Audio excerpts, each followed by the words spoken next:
Hey guys, it's Freddie here from Draft Nights. Have you ever wanted to start your own podcast? If so, Anchor is the easiest way to do so. Let me explain. First of all, it's free. There's a creation tool that allows you to record and edit your podcast either on your phone or your computer. Anchor allows you to distribute your podcast all over social media, Spotify, and Apple Podcasts. You can make money off your podcast with no minimum listenership. So it has everything you need to get started. If you want to join the podcast family, all you have to do is download the Anchor app or go to anchor.fm to get started. See you soon.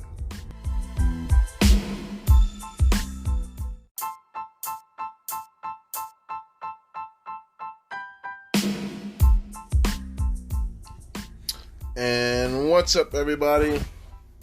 Welcome to Draft Nights. It's your boy Freddie. How's everyone doing on this beautiful day? It is February 24th, 2020. It is a Monday. How is everyone doing? I hope everyone's doing great. I hope your weekend went great as well. We have a great show for you today, guys. We're going to talk about the boxing match between Tyson Fury and Deontay Wilder. We're going to talk about the NBA All-Star game. I know it's 2 weeks ago, but that was such a great game. And we're also going to get into a little bit of the NFL. Alright? So first thing we're going to talk about, the most recent event, the Deontay Wilder and Tyson Fury fight.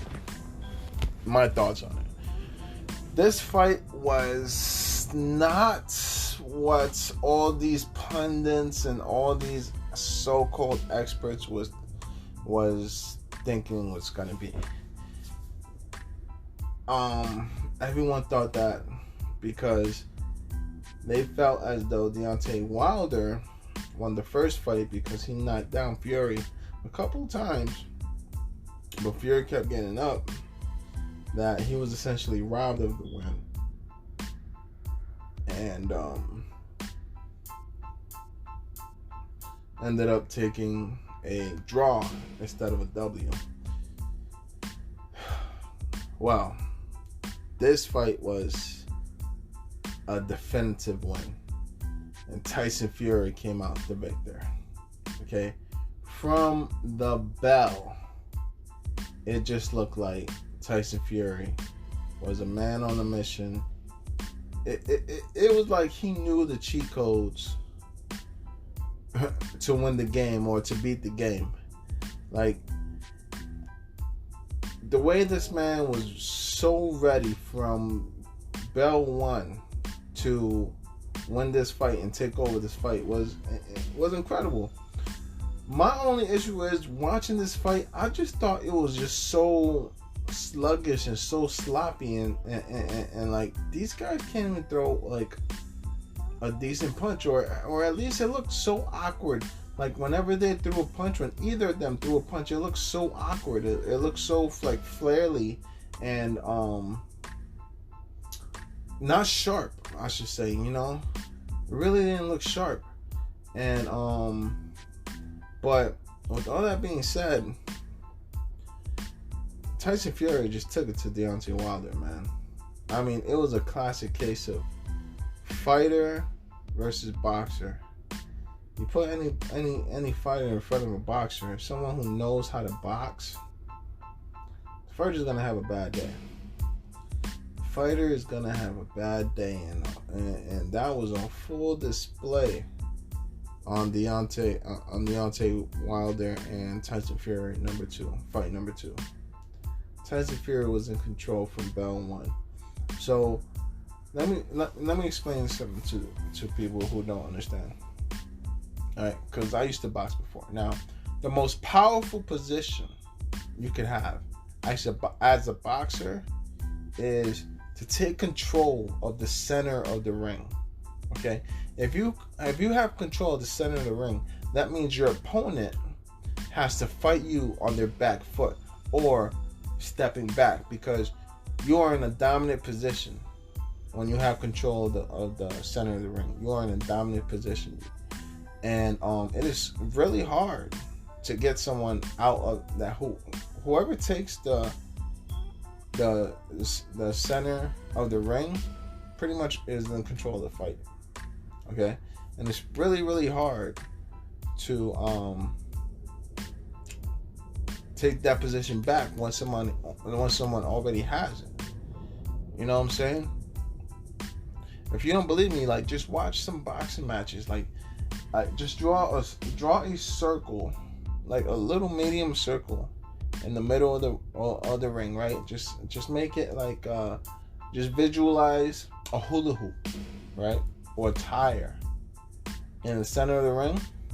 Now, whoever's back foot is touching that tire or that hula hoop that you envision in the center of the ring, that is the person in control of the fight. Okay? Now, whoever's back foot is closest to the ropes, that person is not in control of the fight. Okay? This person has to swing and hit power punches while stepping backwards as opposed to stepping forward. So that's why it's very important to take control of the center of the ring when you're a boxer or when you're fighting in the ring, obviously. But man, Deontay Wilder, I mean, he had it looked from jump he was not ready to go, man. It looked from the jump that he was not ready for this type of beat down, this type of fight. He was expecting something different. While Fury, he knew exactly what to do, when to do it, and how he wanted to do it. He told Wilder like he's planning to knock him out in the second round. Second round, man. Now, second round came and gone. He didn't knock him out, but the third round, he definitely knocked him down.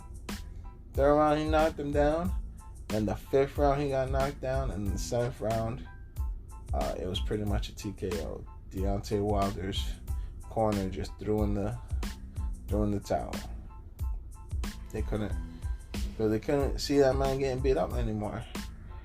All Tyson Fury was doing was just taking control of the fight, right? Staying in the center of the ring, throwing jabs, throwing hooks, making Wilder miss a lot, doing a lot of fakes, and moving his head around a lot. Didn't give Deontay Wilder a chance to even throw the right hand to even hit him as hard as he really wanted to, as many times that he really wanted to. I mean, it was just the case, man. Deontay Wilder, I think by the second round, was just playing defensive mode the whole time, and he just wasn't ready, man. He just was not ready. Now they say, during the fight, Deontay Wilder actually was bleeding from his ear, right? But people wasn't sure if he had a ruptured eardrum or what's going on with his ear, right? So, according to Max Kellerman, he just had like a cut in his ear that he just needed like 4 or 6 stitches. Wasn't a ruptured eardrum, so that's good, because if you have a ruptured eardrum, that means you lose your equilibrium. You lose your equilibrium. You lose your balance. You can't even stand up. But that wasn't the case, so that excuse is gone. Deontay Wilder just got beat by a boxer, and that just opened a whole new world for Deontay Wilder, because now all these other boxers have the blueprint to beat Deontay Wilder, and it's not gonna be a good day for Deontay Wilder anymore. Like, now everybody knows that you just have to outbox Deontay Wilder, keep pressure on him, and that's it. You do all that. I know everything I'm saying is all sounds easier said than done, but if you're a real boxer, you're a heavyweight too, man, you can handle it. You can definitely handle it. All you gotta do is watch this fight and then just replicate it. That's it. Just replicate it. Because now, man, because If you're not able to beat Deontay Wilder now, after seeing that, I don't know how good of a boxer you really are. Just my opinion. I'm just saying. All right. Moving on to NBA All-Star Game. Now, so many people were clowning, and even me, I'm not going to lie, even me. So many people were giving Giannis such a hard time about the picks he made for the All-Star Game. But I got to tell you, man, the game was so close. The game was surprisingly super close. Giannis' team lost, yeah, but he only lost by like 2 points. He only lost by 2 points. Game was like 157 to 155. It was a super close game. I was really surprised by that. As many weapons and everything as LeBron had, I would have thought it was a blowout, but no, like Giannis' team put up a good fight. And everybody enjoyed the new format that the NBA All-Star Game has. I mean, they made it more competitive, made it more enjoyable to watch. You know? Let's talk about the last 5 minutes of the game, okay?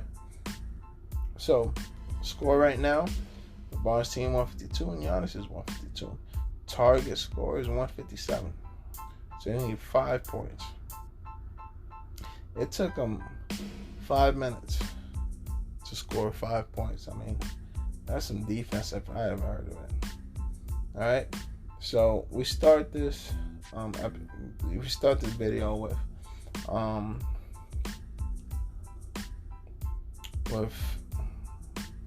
Harden with the ball, passing it to Kawhi Leonard.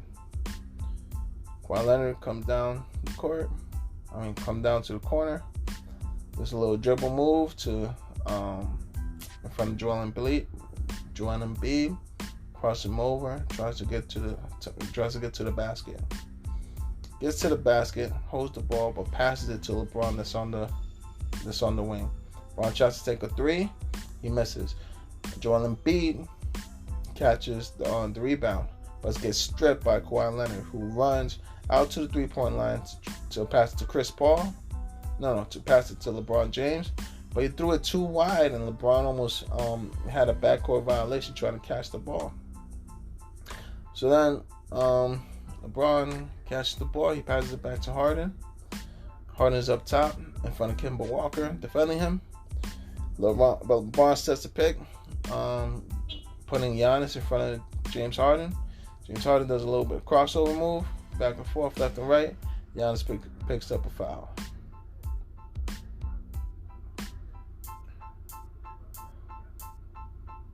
Score is now 154 to 152. LeBron's up. Kemba Walker passes it down to Siakam. That's down in the post, being guarded by James Harden. Siakam tries to go up strong for a quick two, but James Harden fouls him, or he gets called for a foul. Siakam only gets 1 point out of the foul. Then James coming down with the ball. Gets defended by Siakam. But then as he's driving down the court, he is met by Joel Embiid. He decides to pass it out to the wing. They do a three-pass swing. So James Harden passes it to Davis, who passes it to Chris Paul, who passes it to Kawhi Leonard. Kawhi Leonard's being defended by Kyle Lowry.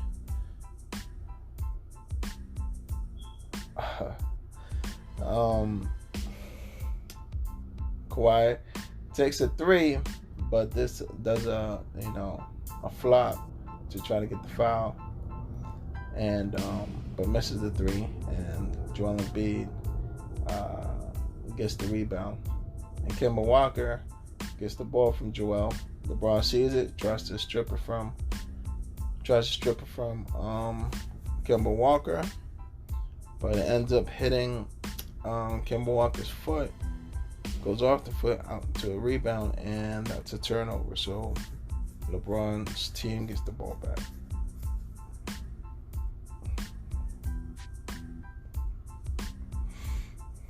Then now LeBron takes it down the court. Chris Paul with the pick, but Giannis, as LeBron's runs to get the easy layup, easy bucket, Giannis runs right behind him and blocks the ball. Everybody thinks, well, not everybody, but most people think that it's a goaltending call. But when this play is reviewed, officials say that Giannis got the block, surprisingly. But the score is right now 156 to 153. All they need, LeBron's team, is one more point to win the game. Giannis' team needs 4 more points to win the game. Oh, yeah, because of the block, LeBron's team goes back down to 154. So they do a tip ball, right? But Giannis' team wins. LeBron's team wins the tip ball. But for some strange reason, that's why. LeBron tries to end the game by shooting it from the middle of the court, pretty much by the A in the middle of the court where it says All-Star. But obviously he misses, and Joel Embiid gets the rebound. So you got Kemba Walker right now, has the ball for Giannis' team, being guarded by James. There's a little crossover move. Tries to get into the basket. Passes it out to Kyle Lowry. And Kyle Lowry tries to take a shot, but misses. So James Harden ends up with the ball. Oof. So here's a good play by Kyle Lowry. James has the ball. He does a quick 2-step juke move, right? But he kind of hits Kyle Lowry, and Kyle takes it as a charge, because he falls on the floor. And it was like a late charging call. But James takes a 3 and makes it. But now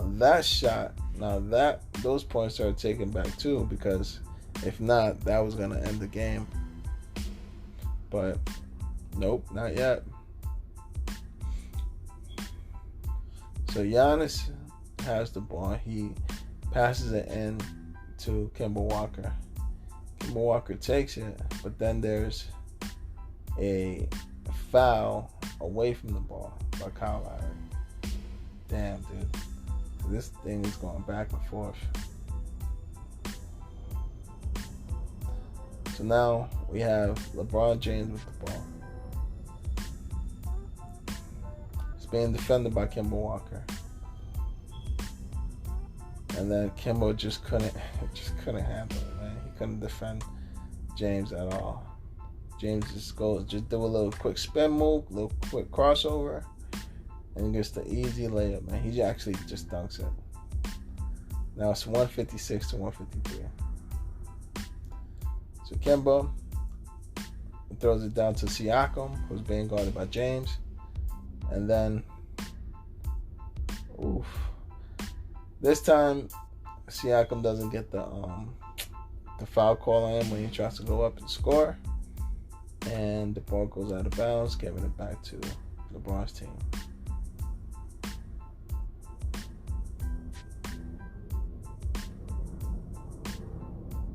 Now LeBron has the ball. He tries to take it in, but Giannis is just all in his way, so he can't really, drive into the, into the paint. So he passes it to Chris Paul, who's being guarded by Kemba Walker. And when James sets a pick for Chris Paul decides to shoot a 3 to end the game. But he has Giannis, but not too far away from him. But he has to do a really high jump pass. But he misses. And then what was it? Kyle. Yeah. Then Kyle Lowry was able to get the rebound and pass it to Kemba Walker. Now, for some reason, you have Joel Embiid. He's at the 3, and he tries to now post up. He tries to post up LeBron James. But as he's backing him down,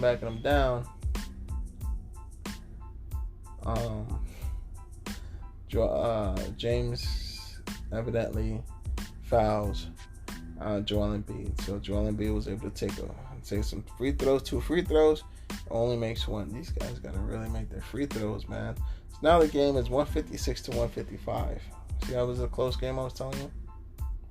Now we got James at the top of the court. We got 10 seconds, less than 9 seconds left on the clock. He passes it. James tries to pass it to Anthony Davis, that's on the block, being guarded by Kyle Lowry. And Kyle actually gets the foul called on him, which sends Anthony Davis to the foul line. He was called for holding Anthony Davis while he was trying to catch the pass.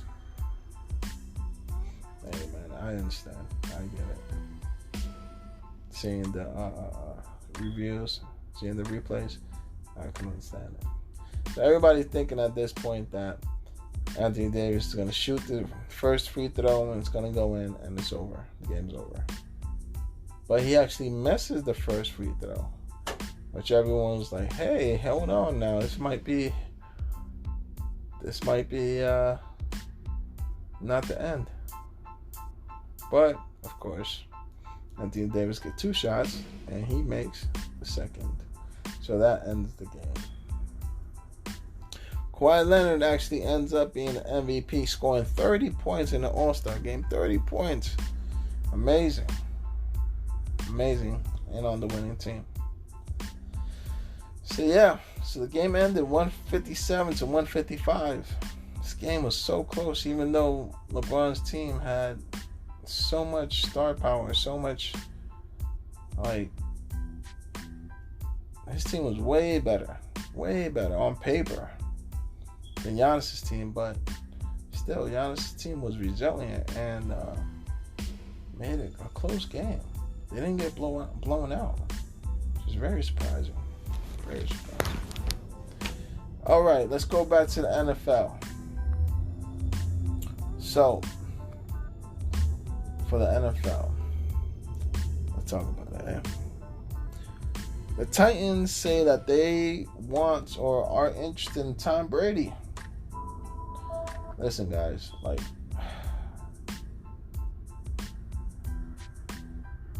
Tom Brady. Let's see. You know what we should do? Let's see.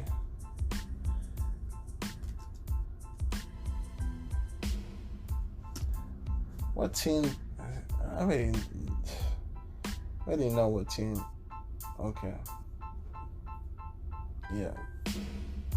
Alright. I already know what team Brady should go on. I mean, I completely understand why he would leave New England. I mean, in my view, I wouldn't hate him if he did. You know what I'm saying? I totally understand. Belichick doesn't want to doesn't want to pay anyone. Ever since Tom Brady's been there with Belichick, everyone would go to New England to chase rings. Everyone will go to New England to chase rings. That's the reality. When a player gets as much money as he can from all these different other teams, but they are ready to retire and they want a ring just to just say, hey, I should be a Hall of Famer one day because I got a ring and I have a good career in X, Y, and Z. They go to New England because they knew for sure if they go to New England, they was going to go to the playoffs, at least make it to the Super Bowl and have a chance to win it all. Okay, have a chance to win it all. So therefore, they're more willing to take a discount or not ask for max dollars when entering into New England because they're ready to retire. They're ready to go home. They're ready to just move on with their lives.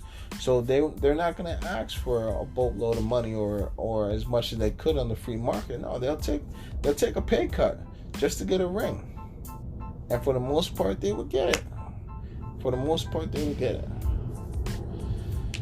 But this time, it's not going to be like that anymore. And it's mostly because Tom Brady is going to be gone. He's not going to attract. The Patriots are not going to attract players or good quality players anymore.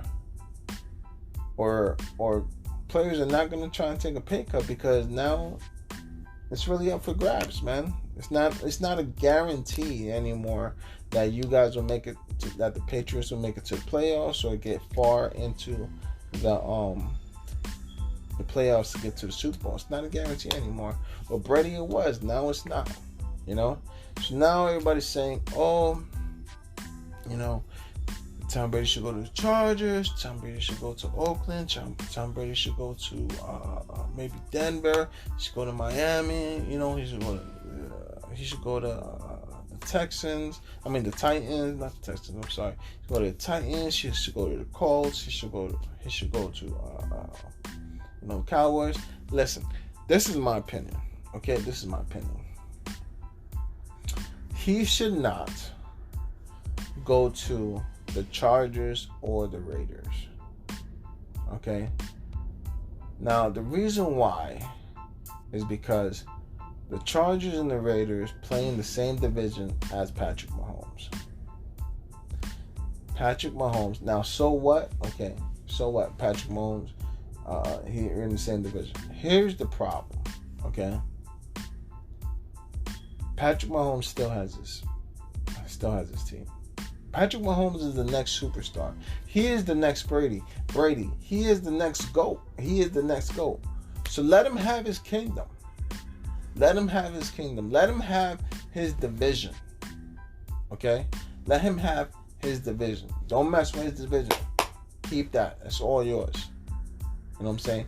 Keep that. I'll meet you in the playoffs. That's when it really matters. Because he really doesn't have much to gain. He really doesn't. Like his legacy is already cemented. He really has nothing to gain going to the Chargers or going to the Raiders. Nothing. Especially when you have to go against the Chiefs. When you have to go against Patrick Mahomes twice a year. I'm good, bro. I don't need it to be that hard. Okay? 43, I don't need it to be that hard. All right. Now, those two teams are out. Should he go to Denver? Not really, because I don't really believe in Elway's ability to evaluate players and everything like that. All right. He already did it. He did it with Peyton, but after that, man. Come on, dude. They're not doing so well. Like, they need a lot of help. Plus, like, it's the Mile High City. It's really tough, and like the air is very thin up there. So, I don't know if Giselle's gonna be cool with the whole cold thing. She probably could. It's all really up to Giselle too. You gotta keep in mind of that, right? You gotta really keep in mind of that. Also, so I don't know. I don't think Denver has a good enough team for Brady to want to go there. That's my hope. They probably do. I'm not really 100% sure with that. Now the Titans. All right, so the Titans are in the AFC South, okay, but they're Tennessee and Nashville, right? Okay. They're in the division with the Texans, Titans, Colts, and the Jaguars. Okay. So the two teams that should really concern Brady will be the Texans with, J.J. Watt, and then the Jaguars. Even though the Jaguars went 6-10 this year, they do have they had a good defense. Now, one of their corners left. Right, he wanted out. Forgot his name at this point in time, but yeah, he wanted out.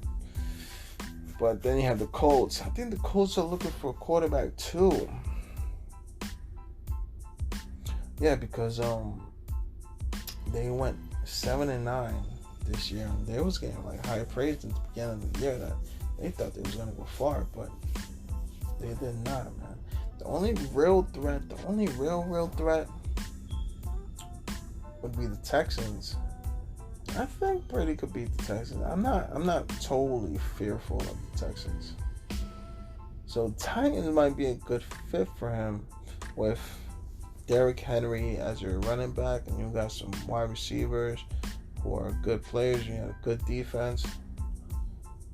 Now, Titans might make sense, but I don't know if Giselle is willing to go to Nashville. But Nashville, it's a pretty big city. It's in the South. I think there's no state income tax. I heard it's a nice place. They might, he might like it there. They might like it there. It's almost a good fit. I mean, it could possibly be something to look at, but that's really up to Giselle. I would consider, if I was Brady, I would consider Titans because it ain't bad, man. A lot of it ain't bad.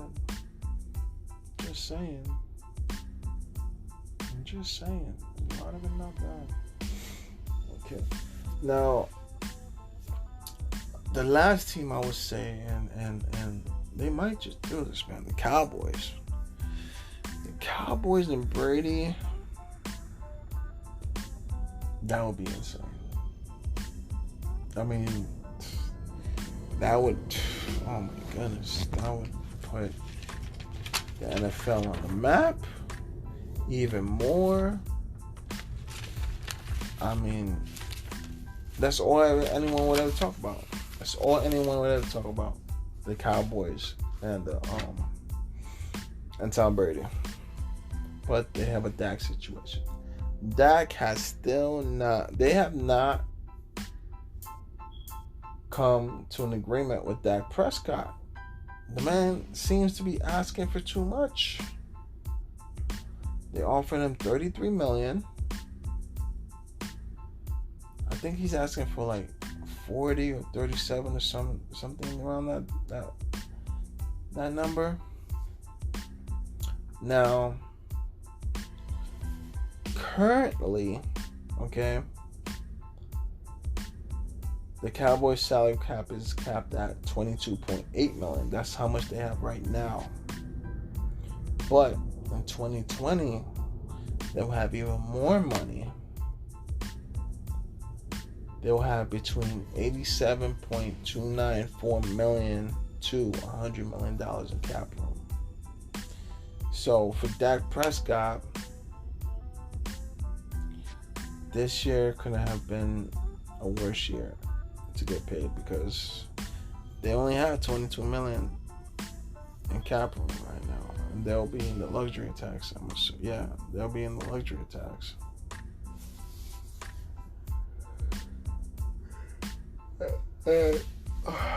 And just to be And I just feel bad. Right now, I feel bad for Dak Prescott. I mean, this guy did everything right.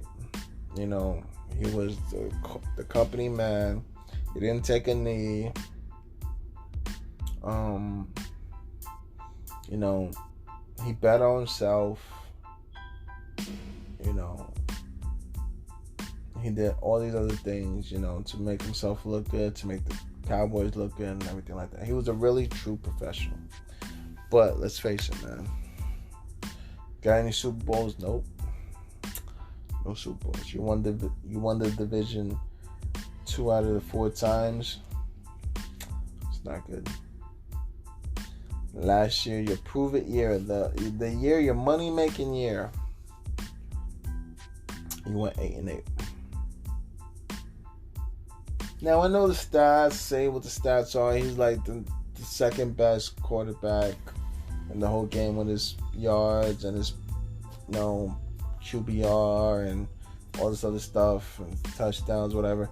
Listen, bro. You had good games against the worst teams, and he had bad games against the best teams. We went 8-8. You didn't take us anywhere. And then next year, the owners want 17 games instead of 16 games. That's what the NFLPA is talking about right now. Is negotiating right now. But this is just insane, man. I mean, I don't know how. I really don't understand the NFLPA, man. The Players Association. Like, what is going on? Like, I don't understand this. The owners clearly are about their money. They're clearly about making more money. And you're telling me that the Players Association is focused on marijuana in practice time? You gotta be kidding me right now, dude. Like, what? Come on, yo. You guys are focused on the wrong things, yo. Oh my goodness. What are you doing?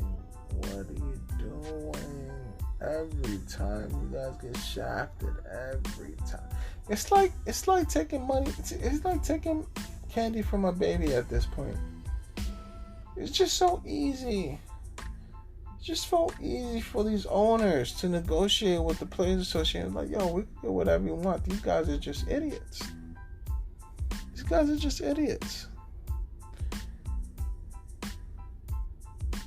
They just want less practice. They just want less practice to be able to smoke weed. That's it. Are you kidding me, man? Are you kidding me? This is just ridiculous, man. So, and then they're split upon adding a 17th game. They're split.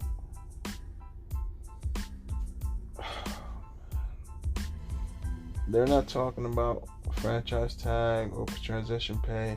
They're not talking about maybe eliminating the salary cap. Therefore, no one could complain about being broke, or no one could complain about having less money or not making any money or getting the money they deserve, because there's no cap now. You can do whatever. Like, you get what you want. You get what they're willing to pay you.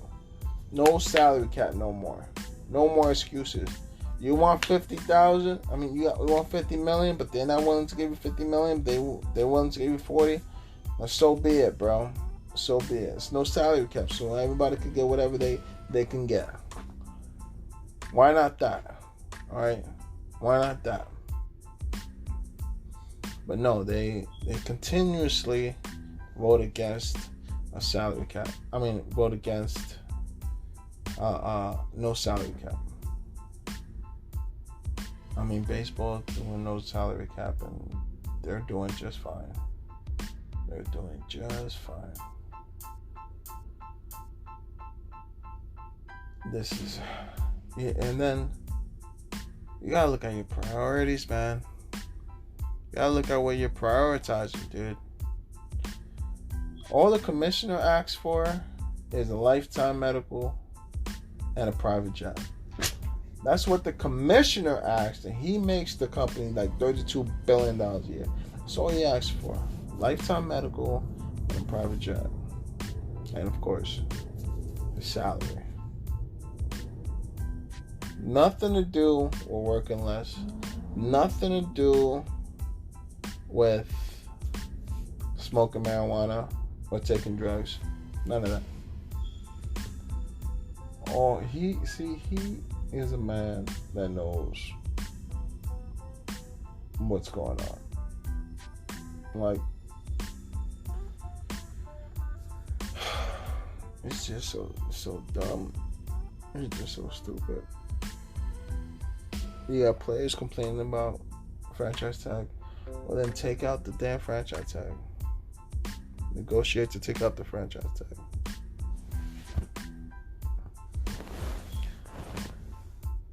But no, you want marijuana testing to be gone and less price this time. How about more money? How about no? It's ridiculous. Well, that's the show, everybody. I mean, I don't know. If you have any thoughts, tweet at me, follow me. Find me on Twitter at Draft Nights Pod. That's Draft Nights Pod. And just at me, you'll find me there. You'll see the logo of the show and everything like that. Just hit me up. So if you enjoy the show, give us a like, give us a thumbs up, give us a notification bell to stay tuned for the next future shows. And until next time, guys, have a great day.